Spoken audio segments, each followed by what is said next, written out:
Welcome back. Rajanna Sircilla జిల్లాలో కేటీఆర్ మాట్లాడుతున్నారు. ఇప్పుడు ఆ లైవ్ చూద్దాం. కోనారావుపేట మండలంలోని మలక్పేట గ్రామం ఉన్న ఒక రిజర్వాయర్ కొత్తగా మనం కట్టుకుంటున్నాం.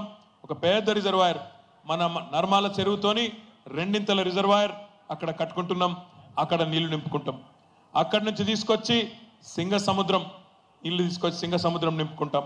సింగ సముద్రం నుంచి తీసుకొచ్చి మన దమ్మనపేట చెరువు మీదుగా సీదా చెరువులోకి నీళ్లు తీసుకొచ్చి మీ కలను మీ ఆకాంక్షను రాబోయే 4-5 నెలల్లోనే తీర్చి భవిష్యత్తులో ఈ ప్రాంతానికి ఎన్నడూ కరువు లేకుండా చేసే బాధ్యత మన ప్రభుత్వానిది, కేసీఆర్ నాయకత్వాన్ని అని చెప్పి మీకు ఈ సందర్భంగా విజ్ఞప్తి చేస్తున్నాం. ఒకసారి ఆలోచించండి. ఎద్దేడ్చిన వ్యవసాయం బాగుపడది, రైతేడ్చిన రాజ్యం బాగుపడదని చెప్తారు. అందుకే మన ముఖ్యమంత్రి కేసీఆర్ గారు సాగునీటి ప్రాజెక్టులను వేగంగా తీసుకొని ముందుకు పోయేందుకు నర్మాల చెరువు నింపే కార్యక్రమం కానీ, మధ్యమానేరు నింపే కార్యక్రమం కానీ, మలక్పేట చెరువు నింపే కార్యక్రమం కానీ, సింగ సముద్రం కార్యక్రమం కానీ యుద్ధ ప్రాతిపదికన తీసుకొని ఈరోజు కాళేశ్వరం ప్రాజెక్టుకు అనుసంధానం చేసి బ్రహ్మాండంగా ముందుకు పోతున్నాం. వినోదన్న గెలిస్తే ఏమొస్తుంది అంటే, ఈరోజు మనం గడుతున్న కాళేశ్వరం ప్రాజెక్టు మీద 80,000 కోట్ల రూపాయల ఖర్చు అవుతున్నది. ఒకటి కాదు, రెండు కాదు, 80,000 కోట్ల రూపాయల ఖర్చు అవుతుంది. మరి 80,000 కోట్ల రూపాయలు ఈరోజు మొత్తం ప్రతి పైసా రాష్ట్ర ప్రభుత్వమే పెడుతున్నది. అదే వినోదన్న గెలిచి మన టీఆర్ఎస్ ఎంపీలు 16 మంది గెలిస్తే ఈ 16 మంది చేతిలో రేపటి రోజున ఢిల్లీ జుట్టు ఉంటే, ఢిల్లీలో మనం ఒక నిర్ణయాత్మకమైన పాత్రలో ఉంటే కాళేశ్వరం ప్రాజెక్టుకు జాతీయ హోదా తెచ్చుకోవడం వల్ల 90% పైసలు కేంద్రం నుంచే తెచ్చుకోవచ్చు అనే మాట ఈ సందర్భంగా నేను మీకు విజ్ఞప్తి చేస్తున్నా. మీరు అనుకోవచ్చు అట్లా ఇస్తుందా కేంద్రం అని. ఇస్తారు. పక్కనే ఉన్న ఆంధ్రప్రదేశ్ రాష్ట్రంలో ఇదే గోదావరి నది మీద కడుతుంటే ప్రాజెక్టు పోలవరం అనే ప్రాజెక్టు కడుతున్నారు. ఆ పోలవరం అనే ప్రాజెక్టుకు నరేంద్ర మోడీ గారి ప్రభుత్వం జాతీయ హోదా ఇచ్చింది. 90% పైసలు కేంద్ర ప్రభుత్వం నుంచి ఈరోజు ఆ ప్రాజెక్టుకు వస్తూ ఉన్నాయి. ఎట్లా సాధ్యమైంది? అది ఎట్లా సాధ్యమైందంటే, మొన్న పోయిన గవర్నమెంట్లో చంద్రబాబు నాయుడుకు కావలసినంత మంది ఎంపీలుండే, ఆ ఎంపీల మద్దతుతోనే కేంద్ర ప్రభుత్వం ఉండే. అందుకే పోలవరానికి జాతీయ హోదా మరి మంజూరైంది. రేపు మన కాళేశ్వరానికి కూడా జాతీయ హోదా రావాలంటే మీరు ఇంకెక్కడా చూడకుండా కారు గుర్తు మీద ఏప్రిల్ 11 నాడు ఓటేసి వినోదన్నను పెద్ద మెజారిటీతో గెలిపియాలని చెప్పి నేను మీ అందరు కూడా విజ్ఞప్తి చేస్తున్నా. కేవలం కాళేశ్వరమే కాదు, ఈరోజు ప్రాజెక్టు మిషన్ భగీరథ, ఊరూరా చెరువులు బాగు చేసుకునే ప్రాజెక్టు మిషన్ కాకతీయ, ఈ 2 ప్రాజెక్టులు కూడా గొప్ప ప్రాజెక్టులు. తాగునీటితో ఆడబిడ్డల సమస్య తీర్చే ప్రాజెక్టు మిషన్ భగీరథ అయితే మన రైతులందరికీ జీవనాధారంగా, చేపలు పట్టుకునే మత్స్యకారులకు జీవనాధారంగా, ఊళ్ళో ఉండే కులవృత్తులందరికీ ఒక పెద్ద దిక్కుగా ఉండే ఆ ఊరి చెరువును బాగు చేసుకునే మంచి కార్యక్రమం మిషన్ కాకతీయ. ఈ రెండింటికి కలిపి కేంద్ర ప్రభుత్వానికి నీతి ఆయోగ్ అనే ఒక సంస్థ ఉంటుంది. ఆ సంస్థ కేంద్ర ప్రభుత్వం నియమించిన సంస్థనే. వాళ్ళే నరేంద్ర మోడీ ప్రభుత్వానికి సిఫారసు చేసినారు. తెలంగాణ ప్రభుత్వం పనిచేస్తున్నది, ఆ ప్రభుత్వానికి మిషన్ కాకతీయకు ఒక 5,000 కోట్లు, మిషన్ భగీరథకు 15,000 కోట్లు, రెండింటికి కలిపి 24,000 కోట్లు ఇవ్వమని చెప్పి సిఫారసు చేసింది. కానీ నరేంద్ర మోడీ గారి ప్రభుత్వం 24,000 కోట్లు కాదు, 24 పైసలు కూడా ఇవ్వలేదు. అందుకే మన వాళ్ళు గులాబీ ఎంపీలు రేపటి రోజున ఢిల్లీలో ఉంటే, 16 మంది ఢిల్లీలో ఉంటే, ఆ 16 మందే రేపు నిర్ణయాత్మకంగా మారితే తప్పకుండా 24,000 కోట్లు కాదు, అవసరమైతే అంతకంటే ఎక్కువనే తెచ్చుకునే పరిస్థితి రేపు ఢిల్లీలో మనకు ఉంటుందనే మాట కూడా ఈ సందర్భంగా నేను మీకు విజ్ఞప్తి చేస్తా ఉన్నా.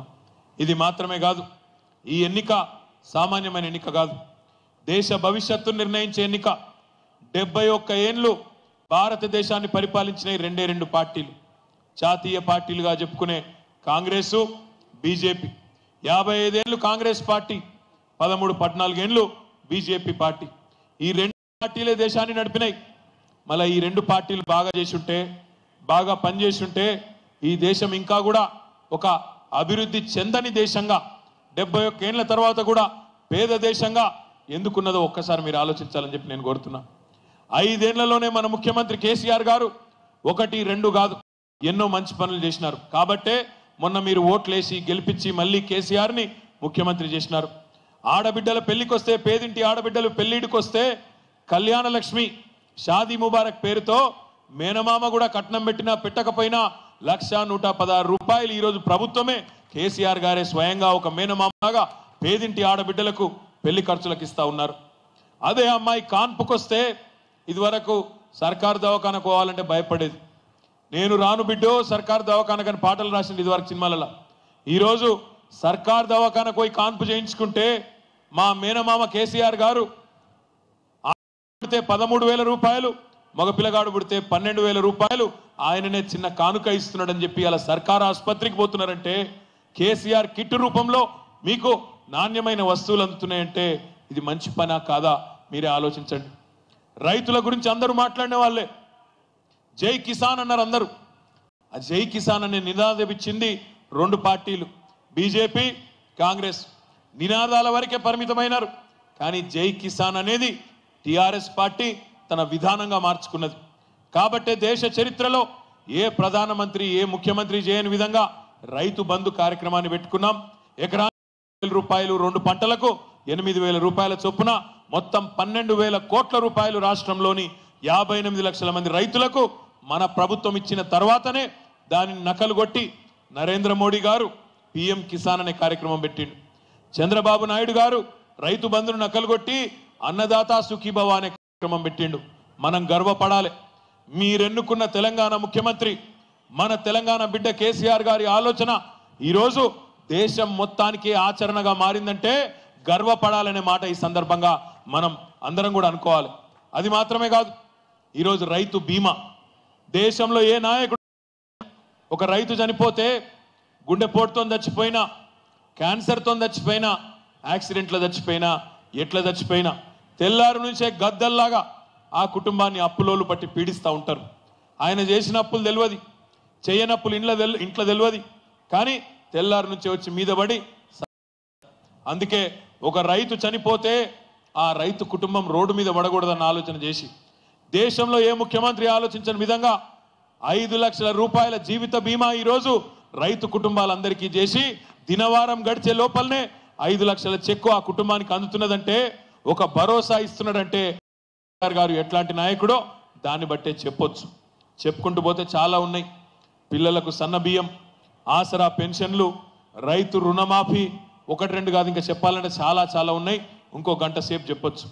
మీ అందరినీ నేను ప్రార్థించేది, మీ అందరితో నేను కోరేది ఒకటే, ఈ పథకాలన్నీ దేశానికి ఈరోజు కేసీఆర్ గారి ద్వారా పరిచయం అయినాయి. కాబట్టే మీ అందరి దయతో మీ అందరి దీవెనతో కేసీఆర్ గారు మళ్ళీ 2వ సారి ముఖ్యమంత్రి అయినారు. మీకు మాట ఇచ్చిన మాట నిలబెట్టుకుంటాం. పెన్షన్ను 1000 రూపాయలున్న పెన్షన్ను 2016 చేస్తామని చెప్పినాం. మే నెల మొదటి వారం నుంచి గంభీరావుపేట మండలంలోని ప్రతి అక్కకు ప్రతి చెల్లెకు ఎవరికైతే పెన్షన్ వస్తున్నదో 2016 రాబోతున్నదనే మాట ఈ సందర్భంగా నేను మీకు విజ్ఞప్తి చేస్తా ఉన్నా. బీడీలు చుట్టే అక్క చెల్లెళ్ళు ఎవరైతే గతంలో ఎవరు వాళ్ళ గురించి పట్టించుకోలేదో, మన గంభీరావుపేటలో కూడా చాలా మంది ఉన్నారు. వాళ్ళందరికీ గతంలో 1000 రూపాయలు వచ్చేది, మే నెల నుంచి మీకు కూడా 2016 రూపాయలు రాబోతా ఉన్నాయి. నేను మొన్న ప్రచారానికి వచ్చినప్పుడు ఇక్కడ కొంతమంది చెప్పినారు, అన్న మాకు వస్తలేదు, మాకు 2014 అని పెట్టినరు, దాన్ని మార్చమన్నారు. మార్చినాం, 2018కి పెంచినాం. ఇదివరకు రానోళ్ళకు కూడా ఇప్పుడు మే నెల నుంచి 2016 రూపాయలు వస్తాయనే మాట కూడా ఈ సందర్భంగా నేను మీకు విజ్ఞప్తి చేస్తున్నా. అది మాత్రమే కాదు, 65 ఏళ్ళకి ఇస్తున్నాం, మాకేమో కాళ్ళ నొప్పులు కీళ్ళ నొప్పులు 57 ఏళ్ళకేమో పోయినాయి అన్నారు. అందుకే 57 ఏళ్ళకే తగ్గించినాం. ఇంకొక 8 లక్షల మందికి రాష్ట్రంలో అదనంగా ఆసరా పెన్షన్లు 2000 రూపాయలు మే నెల నుంచి వస్తున్నాయనే మాట కూడా ఈ సందర్భంగా నేను మీకు విజ్ఞప్తి చేస్తున్నా. అదే రకంగా రైతన్నలు, రైతు బిడ్డలు, మరి మీ అందరికీ కూడా కేసీఆర్ గారు మాట ఇచ్చిన విధంగా 1,00,000 రూపాయల వరకు పంట రుణం మాఫీ మళ్ళొక్కసారి చేసుకోబోతా ఉన్నాం. 24,000 కోట్ల రూపాయలు ఖర్చు అయినా సరే కేసీఆర్ గారు పట్టుదలతోనున్నారు, తప్పకుండా చేసుకోవాలనుకుంటున్నాం. 100కు 100% దాన్ని కూడా చేసుకుందామనే మాట కూడా ఈ సందర్భంగా నేను మీకు విజ్ఞప్తి చేస్తున్నా. ఆ కార్యక్రమం కూడా మన బడ్జెట్ పాస్ అయింది, కార్యక్రమం కూడా చాలు అవుతుంది. అదే రకంగా రైతు బంధును కూడా ఇదివరకు 4,000 రూపాయలు ఇచ్చేది ఎకరానికి, మరి రాబోయే కాలం నుంచి 5,000 రూపాయలు చేసుకుంటున్నాం. ఎకరానికి 10,000 రూపాయలు సంవత్సరంలో మీకు రాబోతున్నాయనే మాట కూడా నేను చెప్తా ఉన్నా. అంటే ఇన్ని మంచి పనులు చేసుకుంటూ మీ అందరి దీవెనతో ముందుకు పోతున్నాం. రేపు ఢిల్లీలో కూడా మనం కోరేది ఒకటే, కొట్లాడే సైనికులుంటే ఢిల్లీలో రేపు కొట్లాడేటోళ్ళు ఉంటే మనకి ఇంకిన్ని ఎక్కువ పైసలు తెచ్చుకోవచ్చు. మన సూత్రం ఒకటే, ఆదాయం పెంచాలే, పేదలకు పంచాలి, అంతే తప్ప వాటితో ఇంకోటి చేసేది ఏం లేదు. పేదవారికి ఎంత మేలు చేస్తే అంత లాభం అనేదే కేసీఆర్ గారి సూత్రం తప్ప వేరే ఆలోచన కానీ వేరే ఎజెండా కానీ మనకేది కూడా లేదు. ఆయన నేను ఒకటి అడుగుతున్నా, మీరందరూ రైతు బిడ్డలే, ఇక్కడ వచ్చిన వాళ్ళు అక్కడ కూర్చున్న వాళ్ళు మీరు అందరూ రైతు బిడ్డలే. ఒక మాట మీరు ఆలోచించాలి. 3 నెలల కిందనే మీరందరూ మనస్ఫూర్తిగా ఆశీర్వదించి నన్ను గెలిపిస్త్రీ, కేసీఆర్ గారిని ముఖ్యంగా ఉండమని చెప్పి మీరే ఆశీర్వాదం ఇస్త్రీ. మరి ఇప్పుడు 3 నెలల లోపలనే ఎలక్షన్ వచ్చింది, ఏమీ మారలే. కాంగ్రెస్ బీజేపీ కొత్త వాళ్ళేం కాదు, వాళ్ళంతా పాతోళ్ళే. గవే పాత పాష్ పైన ముఖాలే మళ్ళీ వస్తున్నాయి, కొత్త ఏం లేవు. మళ్ళా గదే పురాణం, ఏం లేదు. 40 ఏళ్ల కింద నాయనమ్మ అన్నది, వాళ్ళ నాయనమ్మ ఇందిరాగాంధీ గరీబీ హటావ్ అన్నది. మళ్ళీ ఇవాళ మన్మడు మళ్ళీ 40 ఏళ్ళ తర్వాత మళ్ళీ ఆయన అదే అంటాడు, గరీబీ హటావ్. మరి 40 ఏళ్ళు మధ్యలో ఎవరు ఉన్నారు? వాళ్ళే ఉన్నారు కదా. మరి నాయనమ్మది అదే నినాదం, మన్మందికి అదే నినాదం. ఆలోచించాలి. మరి 40 ఏళ్ళు మళ్ళీ మనం అవకాశం ఇస్తే ఏం చేసినారు? ఏమీ లేదు. అందుకే ఆగం కాకుండా ఆలోచించాలి.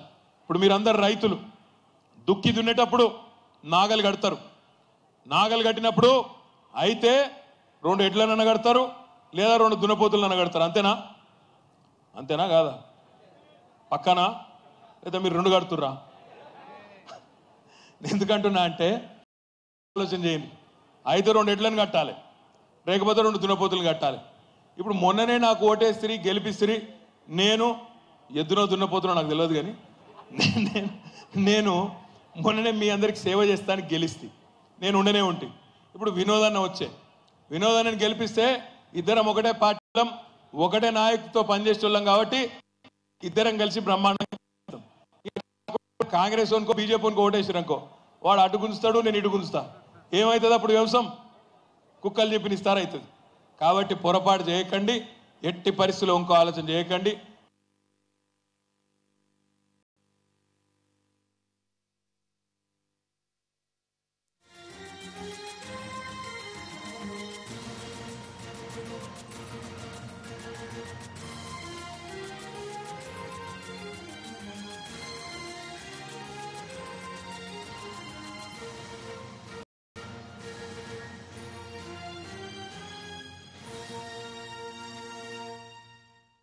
जिंदगी उनका हो, इसलिए मैं आप तमाम लोगों से गुजारिश करता हूं, आज कांग्रेस पार्टी आपके पास आएगी, बीजेपी आएगी, बहुत कुछ सुनाएगी, पर एक बात सोचिए आप, पिछले 70 सालों में आपने इन दोनों पार्टियों को ఈ 2 పార్టీలకే అవకాశం ఇచ్చినారు.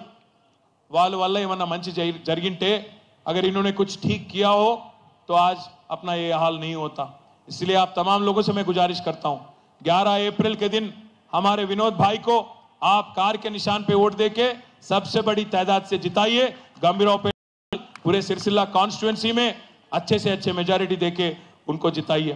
ఈ మరి ఇంతకంటే ఎక్కువ మీ ఓపిక కూడా నేను పరీక్ష పెట్టకుండా ఈ ఎండలో మీ అందరితో నేను కోరేది ఒకటే, దయచేసి ఒక 10 రోజులు కష్టపడండి. తప్పకుండా వినోద్ కుమార్ గారు 5 ఏళ్ళు మీకోసం కష్టపడతారనే మాట చెప్తూ, గల్లీలో మీ ఢిల్లీలో కేసీఆర్ సైనికుడిగా వినోద్ అన్న బ్రహ్మాండంగా మన కోసం గత 5 సంవత్సరాలు పనిచేసినట్టే భవిష్యత్తులో కూడా చేస్తారనే మాట కూడా చెప్తూ, ఈ అవకాశం ఇచ్చిన మీ అందరికీ పేరు పేరున ధన్యవాదాలు తెలియజేస్తూ, జై తెలంగాణ, జై తెలంగాణ. కారు గుర్తుకే, కారు గుర్తుకే. ఆగా ఒకసారి కారు గుర్తు కొట్టేసి వాళ్ళందరూ జరా ఏగో గట్టుగా దాని కింద కూర్చున్న వాళ్ళు ఎవరు? కారు గుర్తోళ్ళు కాదా? వాళ్ళు అక్కడ ఆ మీద కూర్చున్న వాళ్ళు కనబడుతున్నారు. మీరు చెయ్యి అంటే మొండి చెయ్యి కాదు, దేశాన్ని మింగింది అది. పిడికిలి మొండి చెయ్యి వద్దు, డేంజరు. ఓ పని చేయండి, 2 చెయ్యిలు అవ్వటండి. ఒక్కసారి 2 చెయ్యిలు చూద్దాం. ఇక కారు గుర్తుకే మన ఓటు. నాకేన పడుతుంది, కామారెడ్డి అవతల దాకా వినబడాలి. కారు గుర్తుకే మన ఓటు. కేసీఆర్ గారి నాయకత్వం వర్ధిల్లాలి. జై తెలంగాణ, జై తెలంగాణ. ధన్యవాదాలు కేటీ రామారావు గారు. ఇప్పుడు మీ నాయకత్వాన్ని చూసి మీరు చేస్తున్న పనులకు ఆకర్షితులై టీఆర్ఎస్ పార్టీలో చేరడానికి ఇవాళ ఉమ్మడి కరీంనగర్ జిల్లా ఆర్ఎంపీ ఉపాధ్యక్షులు డాక్టర్ సత్యనారాయణ గారు మన పార్టీలో చేరుతా ఉన్నారు. వారికి సాదరపూర్వకంగా వేదికపైకి ఆహ్వానం పలుకుతా ఉన్నాం. అదేవిధంగా పౌల్ గారికి కూడా, గంభీరావుపేట వాస్తవ్యులు వారికి కూడా సాదరపూర్వకంగా వేదికపైకి ఆహ్వానం. టీఆర్ఎస్ పార్టీలో చేరుతున్నందుకు మీకు స్వాగతం. అదేవిధంగా పద్మశాలి సంఘం పెద్ద ఎత్తున గంభీరావుపేట వాస్తవ్యులు పద్మశాలీలు అందరూ కూడా దాదాపు ఒక